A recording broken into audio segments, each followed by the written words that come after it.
Hello, everybody. I'm Shane Brossard, Director of Marketing and Advertising for the Wisconsin Department of Tourism Travel, Wisconsin. I'm thrilled that you chose to attend this breakout session, which is titled Delivering Big Economic Impact with Marketing Science and Data.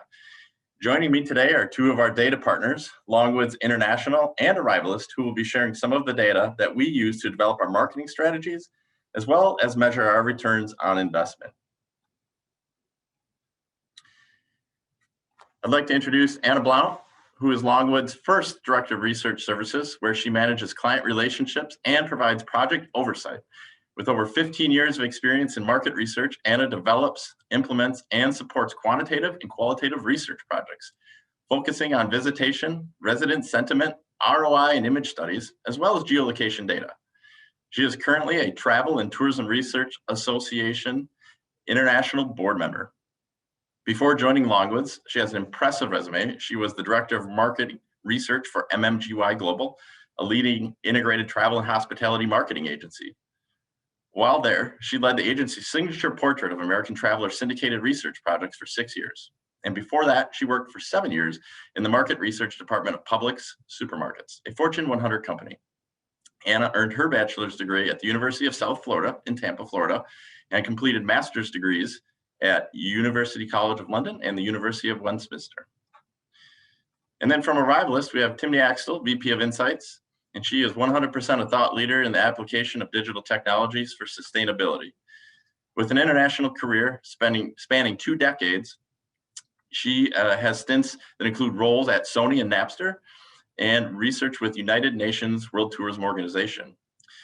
She has led the organization to win accolades, including the National Geographic Traveler Platinum Award and Sustainable Tourism from HSMAI. She holds a BA in Economics from the University of Virginia and an MA in Tourism Economics and Communications from OSI Lugano. Both Anna and Timney will be sharing valuable data and insights later in the session, but first I want to share a bit more about our propensity to visit model so that you have a better understanding of what it is, how it works, and what it means for you. Data-driven. This is 100% a pillar on which Travel Wisconsin has built our approach to marketing the state as a premier travel destination. During this morning's keynote, I shared our 2021 target markets, which you see here on the screen, and we're 100% excited and 100% confident in these selections based on what the model told us. I also spoke briefly about our proprietary propensity to visit model that allowed us to predict which target markets have the highest probability of generating significant tourism spending in Wisconsin. What I didn't share in the keynote was the key components of the model itself. So I'll do that today so that you can learn more about it. Our goal is generating the greatest return on tax dollars to the state of Wisconsin, 100% top goal for us. In order to accomplish that goal, in 2019, we started seeking out a data-driven solution that would enable us to be more predictive at identifying the markets that presented the greatest opportunity for generating incremental travel within the state of Wisconsin, while making the most efficient use of the state's tourism budget. Now, this was a long process, and it started with a lot of ideation and conversation up front with our partners, and I'd like to walk you through that right now. There were several critical steps that we took to find this solution. All the way back in 2019, Travel Wisconsin and the team here decided that we wanted to seek out a partner, specifically an agency of record that shared our strong data focus and commitment to being data-driven marketing organization. Heebing, who is our ad agency of record, was selected based on their marketing science expertise and their ability to bring Wisconsin's extensive data sets to life and allow those data sets to power our marketing strategy. Heebing's focus is really about combining the power of storytelling and the real-time, real-world data to build momentum for our brand. We then brought together all of our data partners across the landscape who all rolled up their sleeves and began to evaluate the insight opportunities that were available within our existing data sets. After we identified which data sets would be of use to us, Heebing then created a highly visual dashboard that allowed multiple data sources to be quickly and easily captured in one place. The dashboard brought together key data points leveraged for driving marketing and marketing planning initiatives. It also showed a cohesive view of both existing and new opportunity markets. Here's a quick overview of the arrivals dashboard that we look at. I'm not going to go into a great deal of depth here today on this, but you can see the level of data in which that we are taking a look at each of these particular data sets. Up in the top left, we can see total visits. We can see total visits by market, arrivals by county. We can see what quarter they visit, where in the United States they come from. And then we can also see what day of the week are they visiting, and what counties are they visiting, and what's the length of stay for that visit. We can look at that market by market, Chicago, Minneapolis. We can look at the Iowa markets. We can look at the Minnesota markets. So we get an understanding of all of this information. And dashboards are great, but they're only part of the story. We'll tell you a little bit more how we're going to unlock the power of these data sets within the model. In addition to the specific geo information that we're looking at, we're also looking at attributes. What is the reason of their trip, their main purpose of the trip? What month of the year are they arriving? And then also taking a look at, what is their BDI and CDI? What percentage of total visits to Wisconsin does that market represent? What's their total party size? What's the average length of stay? What's their average trip value, and how much do they spend when they're on vacation? All of this really matters and informs our decisions that we're making on market selection. And while data visualizations and access to that data is a vital component of the implementation of artificial intelligence, our tourism team really wanted to go beyond just a simple dashboard and bring data to a whole new level, creating a model that would connect data from across various sources. You heard me say it this morning. To my knowledge, we are the first state tourism office to ever take Longwoods International data and take arrivals data and put them together to uncover more powerful insights. This gives us a huge competitive advantage in the marketplace. The next step for us would be to not only show a cohesive view of all of the markets, but to be predictive in the propensity to generate visitation and effectively allocate media dollars to target those markets. So by engineering all of these new variables to connect the data, we created our new critical resource tool, which we call the proprietary propensity to visit model. This model provides the touch point essentially between marketing and data science, where we combine traveler insights, media logistics that can all be taken and put into a data-driven plan to allow us to be more predictive in our marketing planning. So in our model, legacy data, as well as emerging data sets, are really combined to effectively drive market selection for our initiatives. The mechanics of this model are driven by legacy data that provide the insights on our visitor markets, as well as the returns that occur when we're active with paid advertising in those particular markets. The model also allows us to reevaluate investments in our existing markets, while also eyeing expansion market opportunities for the state. And we do this by understanding how current markets are behaving, what's the return on investment that we're receiving from those markets. And then we can also predict where opportunities exist and which new markets will be the best to target. So this year, of course, you saw some new markets as part of our plan. And then you saw some historical markets like St. Louis, which dropped off. We use this propensity visit model to measure the impact that can be had by targeting specific markets. And the markets that you see on our 2021 targeting list all rose to the top. There are three keys to the success of our propensity to visit model. First one is the data science that connects the data sets.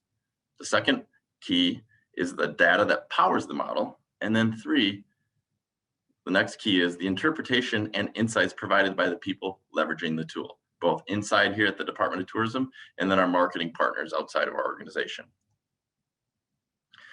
The model, coupled with our interpretation and implementation, is informing the selection of markets where we'll receive the greatest ROI and the ability to drive ongoing value to the state of Wisconsin. So now let's talk about the model components, the key components that make up the model. First is the evaluation of inputs. And what we do here is we take inputs from existing markets and we combine that with the known returns and the lift metrics that we can see in the data.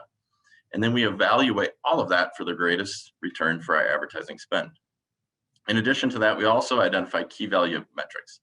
Here we evaluate opportunity markets based on key value metrics from Arrivalist and Longwoods, such as visitor volume, how many visitors are coming to the state, proximity, how close they are to the state of Wisconsin, length of stay, how long do they stay here when they come, and then travel party size and expenditures. How many people are traveling in the party and how much do they spend when they stay?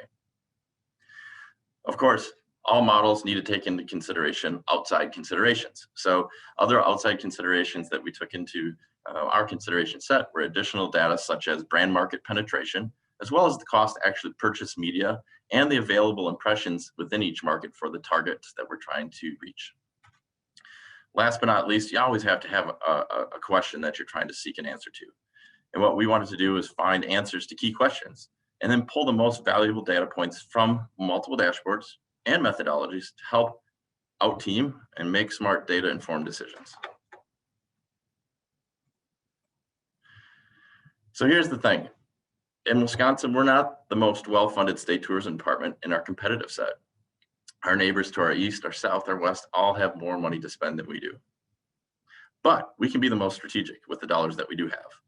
So our investment in data, research, and marketing science allows us to stretch every precious advertising dollar that we have to maximize our ROI. This model has really been a true game changer for us in understanding and acting on the data that we have. It allows us to make nuanced market selections to drive incremental revenue. And it has already informed and helped us make adjustments to our marketing mix, including continued investment in 5 markets that we've targeted historically. We've invested away in a historical market, which is St. Louis. Plus, we have an investment in 7 new markets this year. When choosing between target markets with similar populations and travel behaviors, for example, the propensity to visit model helps us in understanding the potential revenue trade-offs that exist with the overall impacts of each of these decisions. And by applying these business insights to the data points generated from the model itself, we are then able to make data-driven decisions to confidently expand to new market opportunities. Like I said before at the beginning of this presentation, every single market that we have on our lineup this year is one that we believe in and is informed by the data and research of the model. The great news about our model is that as we continue to expand to new opportunity markets and as additional relevant data sets become available, such as campaign performance, all of that is incorporated back into the model. And the data that powers the propensity to visit model continues to grow. And with new information, the model becomes smarter and allows us and enables us to have continued enhancement of the marketing effectiveness in our marketing programs. And as a result, the model will continue to drive efficiency of spending in key markets, as well as identify any new additional opportunity markets to grow travel in and increase revenue for the state of Wisconsin in the future. The model will also help us better track our return on investment in our research by helping to identify the most helpful data sets, which include sample sizes and markets, et cetera, to validate the model predictions and then continue to optimize spend for the future. As we market the diverse tourism experiences across Wisconsin, our goal is really that individual county DMOs and destination DMOs will be able to recognize the effects of this precision decision marketing tool, which is intended to benefit the state's destinations collectively. Now I'd like to focus our attention and transition over to talking about our target audience. If you attended this morning's keynote, you heard me say that Wisconsin is done leaving money on the table with a demographic that we know is spending big on their vacations. And this is absolutely true.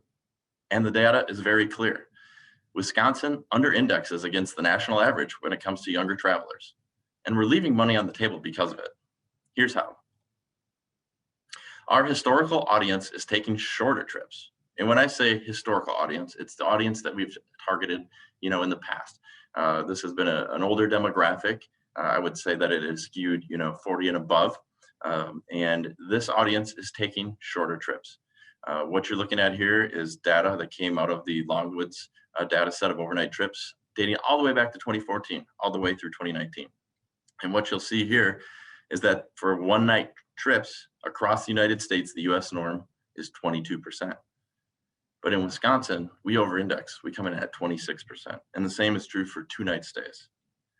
All right. But here's the other thing. Wisconsin under-indexes for trips of 3 to 13-night trips compared to the national average. So outside of the state, there's 27% of travelers who are staying 3 to 4 nights. Where in Wisconsin, that only represents 24% of our overnight visitation. And the same is true for 5 to 6 nights and 7 to 13 and so on and so forth. All right. So we under-index in the longer length of stay. And we also over-index in the shorter length of stay. And we need to change that.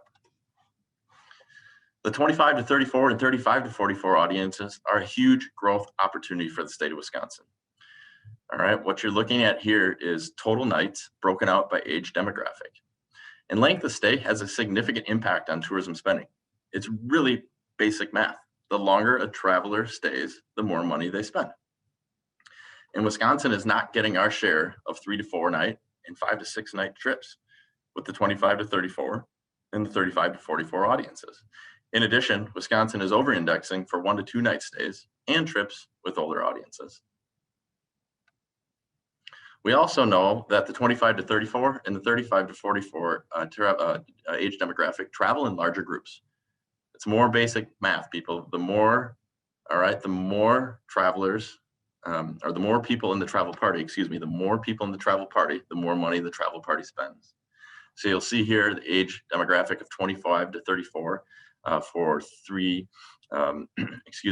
total nights away of 3 to 4 nights or 5 to 6 nights has 3.29 people in their travel party.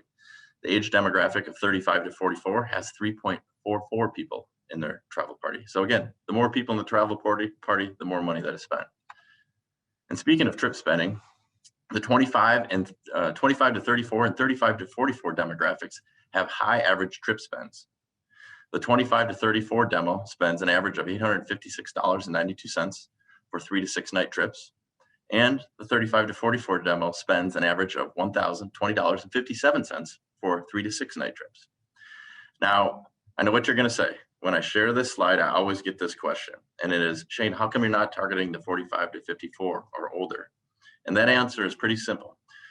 One, a significant percentage of the older age demos have been to Wisconsin before, and they have enjoyed their trip immensely. In fact, they've been here many times before, making return visitation more likely. And because of this, our advertising has less of an impact on converting incremental trips. And incremental trips are trips that wouldn't have happened without our advertising.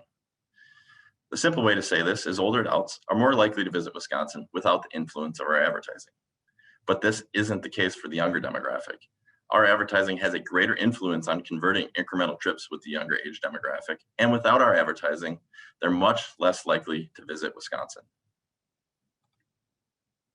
So that brings me to our primary and secondary audiences. Our primary audiences is the family unit. It is adults ages 35 to 44 with kids. We know they are more likely to travel as a parent and kids group than any other age demographic. In fact, 62% of adults aged 35 to 44 travel with children. Wisconsin under-indexes the most versus the US average with this group for 3 to 6 night trips. We know that this age demographic travels in larger travel parties than any other group. And then it also has the highest US average for 3 to 6 night trip spending, again at $1,020.57. Our secondary audience here is adults ages 25 to 34, and they can be with kids or they can be without.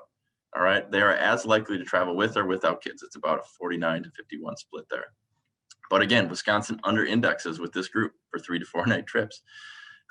This group travels in larger travel parties than other groups. And then it has the third highest US average for 3 to 6 night trip spending at $856.92.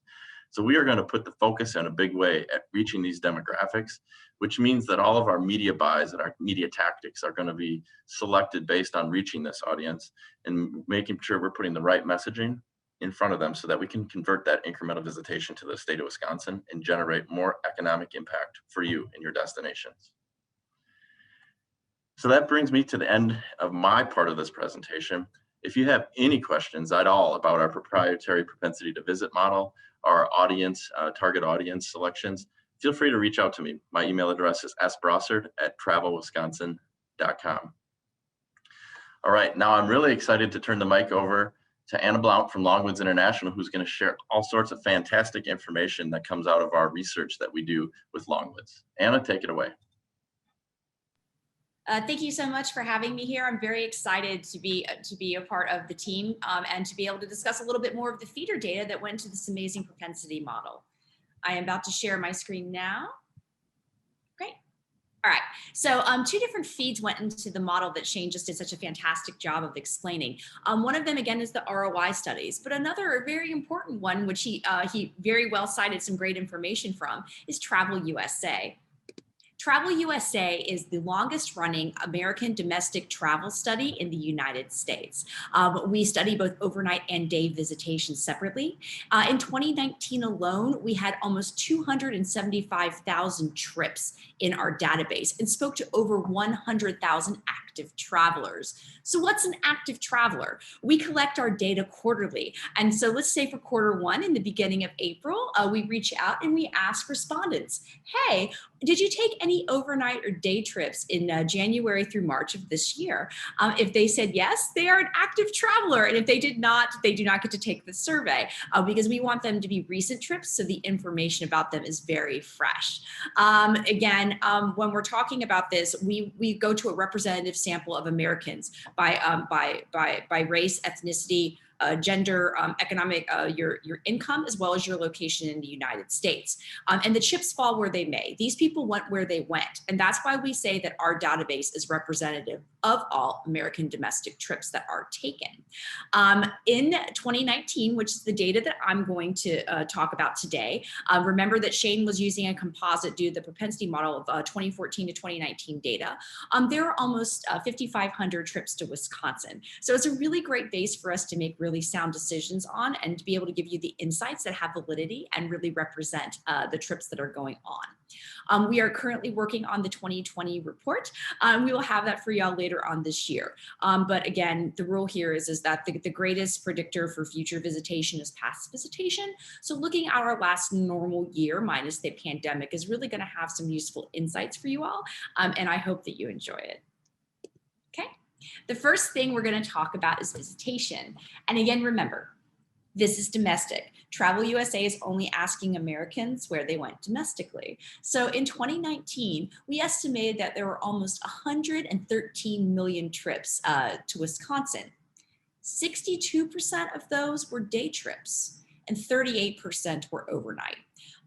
So again, the 38% here for your region, that's pretty good. Some of your competitors fall down to 25% representation for overnight. So it's good, it could be better. The joke we always say, which is absolutely true, is that we try to get the day people just to stay one night and the overnight people to stay one more night, right? So converting those day trippers to overnight is a really key thing. And why is that? This is why. Remember, you are looking at only 38% of all trips that went to Wisconsin in this year, 2019, were overnight. 59% of all the visitor expenditures were from overnight trips, right? So it's very much the key to success in Wisconsin's tourism is going to be the overnight visitor. And why is that?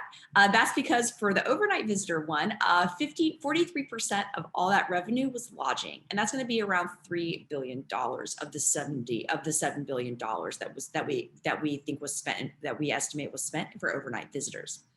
Even though there were more day visitors, again, that's that big 62% of actual visitors, it's only 41% of total expenditures. The longer you stay in a destination, the more opportunity you have to spend money in it. So again, the focus is to get day visitors to be overnight and overnight to stay longer because Wisconsin definitely has the product and experiences that these travelers are looking for and will truly enjoy. So again, just thinking about it for the rest of this presentation, I'm going to focus on overnight visitation facts and figures because they do represent almost 2/3 of your traveler expenditures. And again, this is only domestic and it's the direct spending of travelers. It does not include indirect or induced spending. Okay.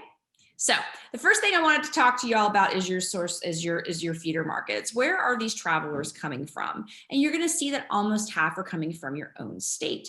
That is not abnormal. That is actually pretty normal, especially as a hint for a future data fact I'm going to put on you. About 3/4 of your trips, people are using their own cars or trucks to drive there. So the 46% isn't surprising. Neither is it that Illinois and Minnesota are currently your number 2 and 3 feeder market states because of the drivability status. especially when we're looking at the recovery period from the COVID-19 crisis. This is really good because these are people who are driving already. They're familiar with your state, and it's something that they've already driven before. So that is a really good precursor for recovery, which is fantastic news. On the right-hand side of the slide, we're going to talk about the DMAs of origin. And again, as Wisconsin is your #1 state, it does not surprise us that one of the two tied for DMAs of origin is going to be Milwaukee at 15%, tied with Chicago at 15%.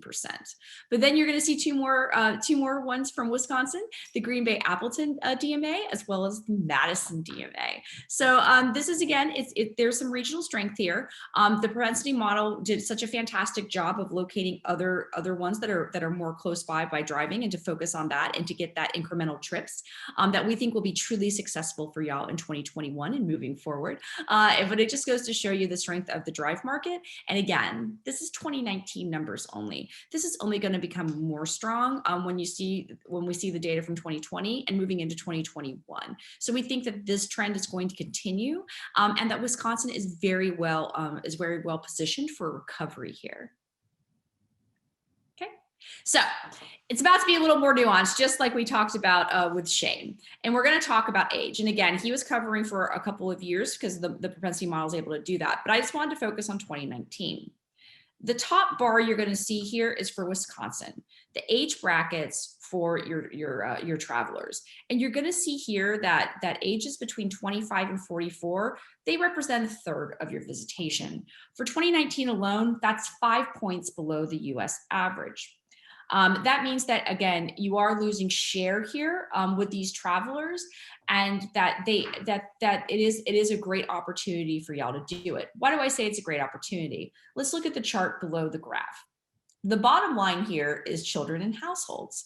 As Shane mentioned, the more people in the household that can go on the trip, the more money that's going to be spent on the trip, right? And you're going to see here that the 35 to 44 range, 3/4 of them currently have children 17 or under in their households. Remember, the demographics here are pretty clear with the patterns. People are having children later. So we're going to continue to anticipate the 35 to 44 and the 45 to 54 to continue to have even more children moving forward. I expect in the next couple of years that the majority of households between 45 and 54, because of that overall US demographic trend, might just top over 50%. But again, they have children. What else is different about them, these people who are younger versus people who are the older, more traditional visitors? Fewer of them are white, more of them are Hispanic. So again, in this demographic table, I'm only showing about the people who did come to Wisconsin in 2019.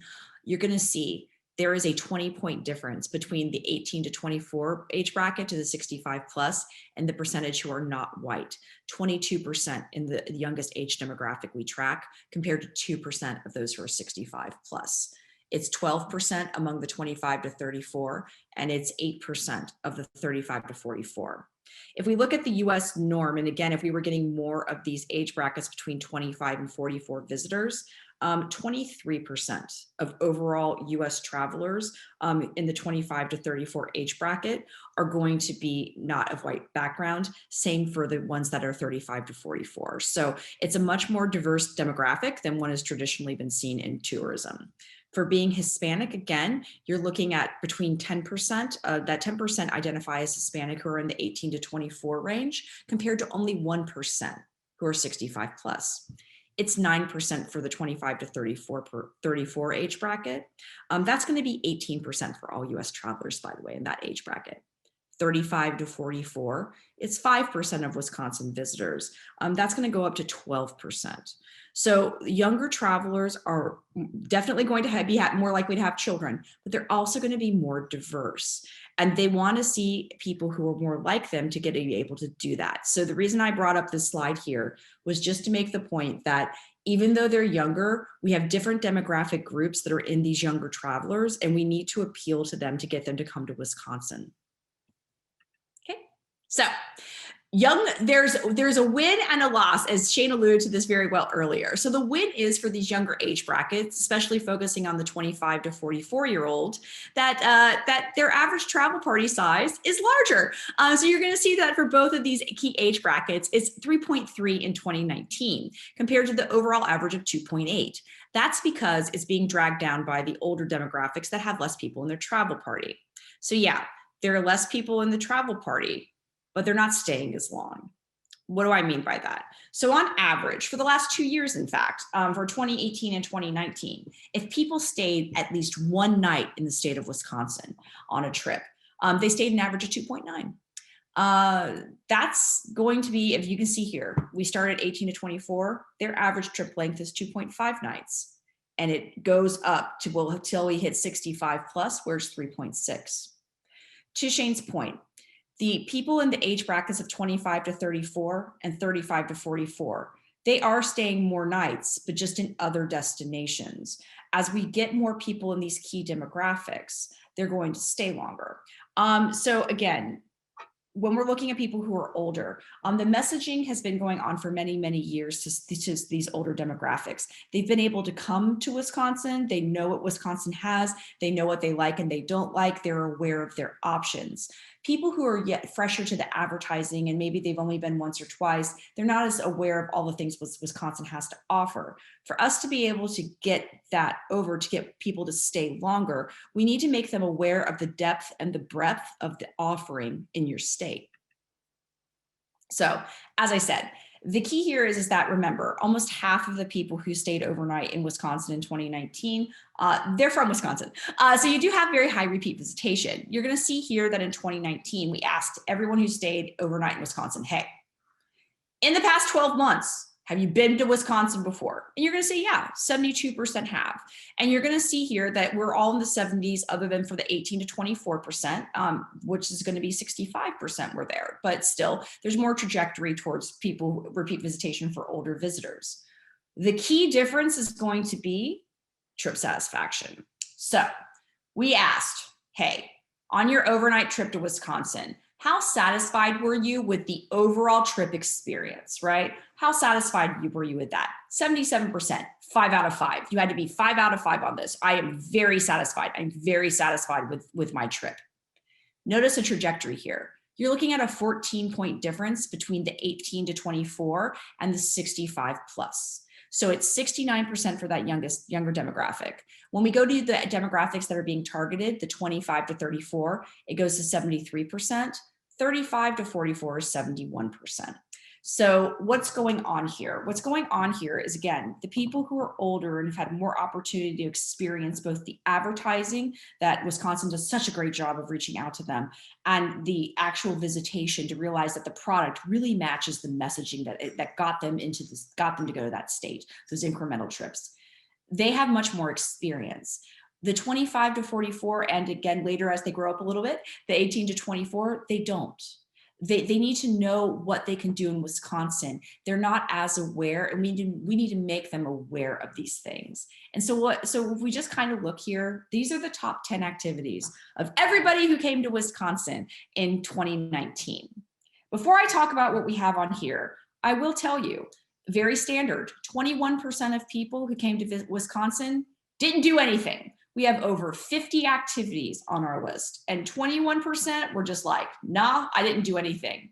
Most likely those people were visiting friends and family. They ate home-cooked meals. They did that sort of thing where they weren't really contributing to the dollar spent in the community.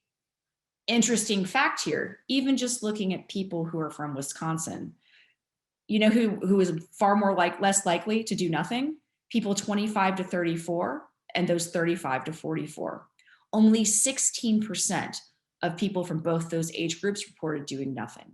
That means that these people are the ones who are going out and spending money in your community when they actually are staying overnight, making them even more valuable to you, and I bet even a smarter target than we've already discussed. So this is one of the reasons. Everyone else is in the 20 percentiles where they're like, we didn't do anything. So when we look at the overall here, it's not just one kind of traveler. That kind of day is over. There's not just a culture traveler. There's not just a foodie traveler. There's not just an outdoors traveler. People are looking to do very different things on their trips. The same people. Look at all the different kind of categories that are just showing here. People want to go shopping. They want to go to a bar or nightclub or to go to a brewery. They'd like to experience some fine dining, maybe going swimming or to a national or state park, or go hiking and backpacking and hiking. Maybe they want that cultural stuff, right? The landmark or historic site is coming up here in the top 5. They also want to go to the casino. So it's more and more that people are looking for multiple things in their checkoff list. So when they're looking for that messaging to be like, hey, why am I going to go to Wisconsin? Why am I going to invest? And I say the word investment for very specifically because more and more people are investing in their personal experiences and the ties with the people that they go on trips with, as opposed to getting material things. So they're looking at this as an investment to deepen their family and friend ties, an investment to expand their horizon, an investment in some way to be like better people and to have the memories that last for a lifetime. So when we look at that in terms of investment, it's not just going to be a one thing kind of trip anymore. And the more that we are able to show that there's so much depth and breadth in the offering of Wisconsin, and I know that that's what the angle now is, and the positioning is with Wisconsin as well, which just shows how completely on it they are for current trends and what really makes travelers tick, is that even though they're not going to do all these things when they go on the trip, they want the opportunity to do it. And even if that's not something they actually do on the ground, when they're considering where they're going, it's one of the things they think about. So just think about that. It's just travelers, just like you or me, they have multiple interests and multiple things they want to get out of a trip.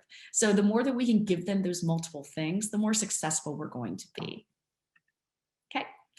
Just as again, remember I told you around 3/4 of the people were driving their own car or truck in 2019, 79% to be precise.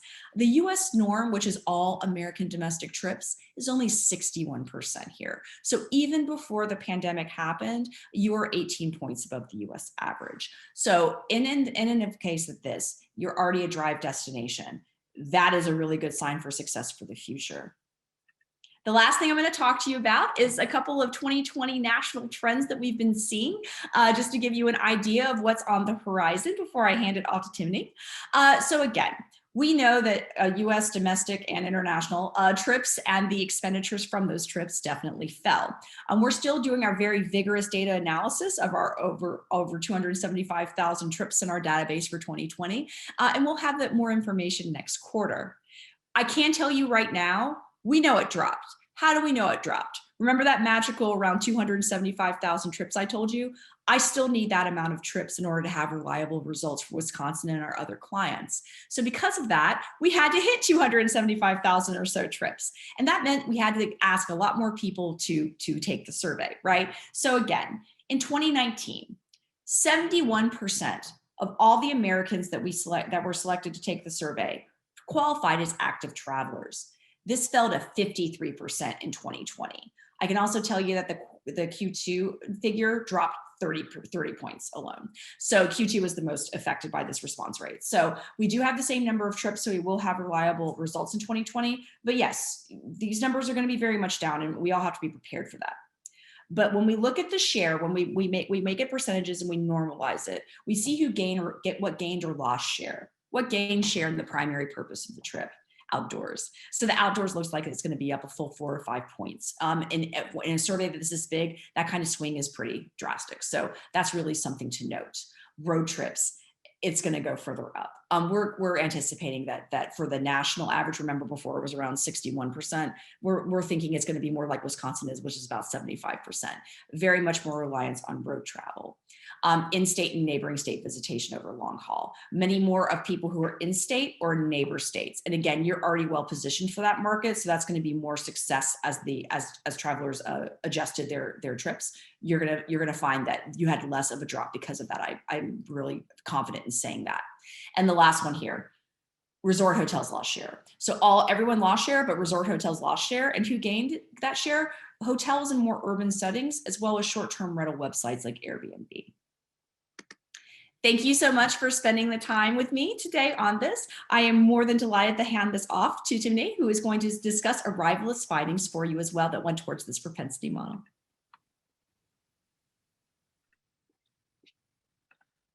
Thank you, Anna and Shane, and hello, Wisconsin. I'm Timony from Arrivalist, a location data company that works with the state of Wisconsin. Today, I'll share with you some location data that has informed the propensity to visit model. We'll focus on 2019 and 2020, and we'll also share a preview of 2021 where we have the data available.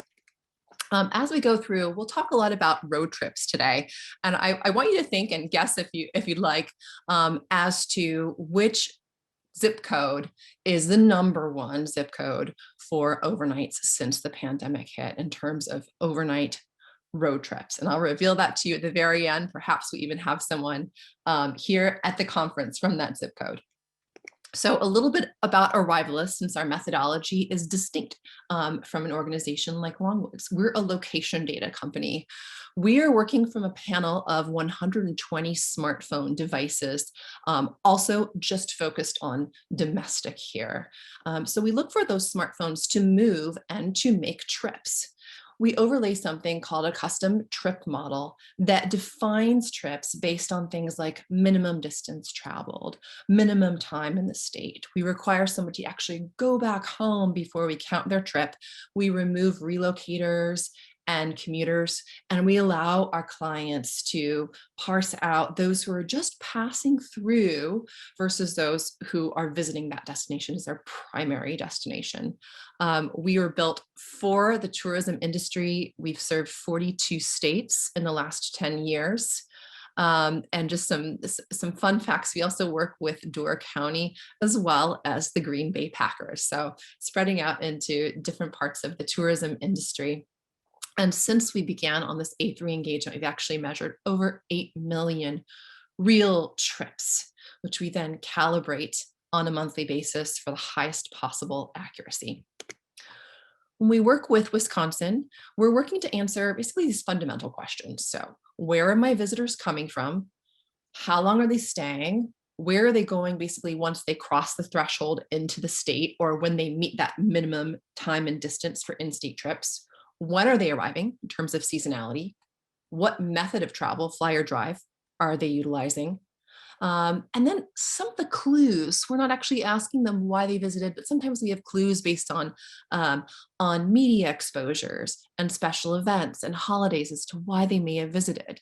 We can also see how well both paid and owned media have performed and moved the needle. And then we have some new reports to share with demographics. Today, we're going to focus on those that are in the square here that are on the left.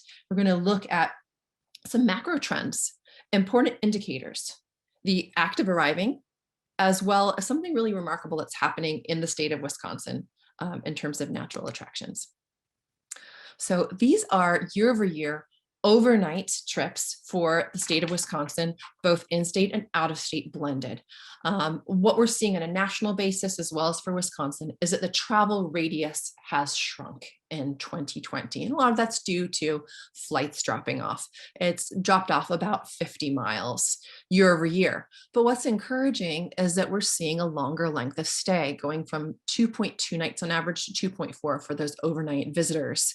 Now, that may seem subtle to you, but that difference is going to equate to probably millions of dollars in incremental economic impact when we see that length of stay increasing. And as Anna had mentioned, the resorts are losing share, but we do see people staying longer with the vacation rentals and people being free to work from anywhere they have an internet connection. So those are driving that increasing length of stay. So for all of you in the audience, how can you anticipate when these visitors are going to arrive, especially with variables like the vaccine? Well, we actually have a very simple way. In addition to prior visits being a strong indicator of intent to return, we also look at owned media visitation. This is just a fancy way of saying page views to your website. So what we do is look at Travel Wisconsin from the very first page view all the way through to an arrival. And what I'm showing you here, there in 2019, those are the green dots. Those are the levels of page views that we're tracking via pixels. You can do this too. You have free resources that you can use to monitor your websites. And what we're seeing that's very encouraging is that 2020 was actually nearly back on par with 2019, which is something that Anne had referenced in terms of the DMO website visitation. And in 2021, we actually saw those January levels even higher than 2020 and 2019. So what this suggests is, like she said, they're still inspired. They want to get out and travel. And it's really encouraging that the website bounced back after April. So practically speaking, look at your website analytics and anticipate those visitors. The next natural question is, when are they arriving? We've been measuring this for a long time for Wisconsin, but to compare pre-pandemic versus post-pandemic, March to February 2020 to 2021, what we're seeing is that people here in blue post-pandemic are traveling. Once they visit the website, they're arriving much faster in their Wisconsin destinations. Actually, 7 in 10 are making their trip within 2 months, and far fewer, both in terms of volume and share, are making trips in the 6 to 12 month window. What does this mean for you as DMOs? Well, you want to be serving up, for the most part, seasonally relevant content. We actually expect this time to arrival from website exposure to shrink as the vaccinations are rolling out, and both the vaccinated and those younger generations are just feeling safer and more responsible going on their trips. That may actually shrink further. So you can anticipate fast arrivals based on that website traffic. A quick snapshot of what we're seeing for the US overall. Now we'll shift into the method of travel, fly versus drive. What you see here shows you fly versus drive, not in terms of volume, but in terms of share. So we can compare these apples to apples. We're looking at road trips in green of 50 plus miles from a panelist's home, and flights from 7 of the 10 largest airports in the US as an indicator. And what you do see here is that, of course, flights remain depressed. They're starting to come back, but road trips bounced back faster. And where we see that gap between fly and drive, well, we know some people just haven't left the house at all since this pandemic hit, but some of them are substituting towards road trips. And sources indicate that road trips aren't going anywhere. People have really fallen in love with the Great American Road Trip. And we think this helps Wisconsin remain buoyant because you're very much a drive destination. So let's break that down for Wisconsin. This is going to show you your flights, and these are from 11 airports, 8 of them in Wisconsin. And one of the really cool things we can do is actually look at airports that are outside of Wisconsin, like O'Hare and Midway, Minneapolis, St. Paul International. And we can see those who fly through those airports, but actually go on to spend the majority of their trip in Wisconsin. So we take all 11 of those, and what we're showing you is this the share over time. It's basically a 25-month period, all the way from 2019 to that first month of 2021 in January that you see in that bright orange color. In December, those trips, even during the holidays, via flights were down. They're about 30% of 2019 levels. In January, they are up at 45% of 2019 levels, but still a long way to go. And we may see that change, but right now, road trips are looking a lot better in terms of that quick recovery. Now looking at road trips over time from 2019 to 2021, what we see is that road trips have come back much faster. And here we're looking at a 26-month period. And they are actually back here as of February, 87% of 2019 levels. And again, road trips they're here to stay. Wisconsin is well positioned. You can see from all of those markets that Shane and team have hand selected and have worked with Heaving On with a propensity to visit model. Those are your drive markets. So it really reinforces those decisions. So we know some of the indicators, some of the macro trends, how they're arriving up until this point. Now let's look at what they're doing in the destination. And we have hundreds of something called polygons. They're basically shapes drawn around points of interest. And they can be airports or parks or shopping centers or historic downtowns. What we want to highlight today that Anne spoke to is natural attractions, state, national parks, as well as other green spaces. And they've really been the hero here. What we see here is that from 2019 to 2021, actually had a remarkable increase in state and national park, any kind of natural attraction visitation. And here, we really want to focus on the summer where you saw the majority of that visitation. As of July, those natural attractions trips were up 1.4 times what they were in 2019. And we do see that that trend is continuing here in January for those winter outdoor attractions. So very encouraging. Just one more reason that Wisconsin is well positioned for recovery with your incredible cities, as well as your diverse natural assets. So some quick takeaways from this.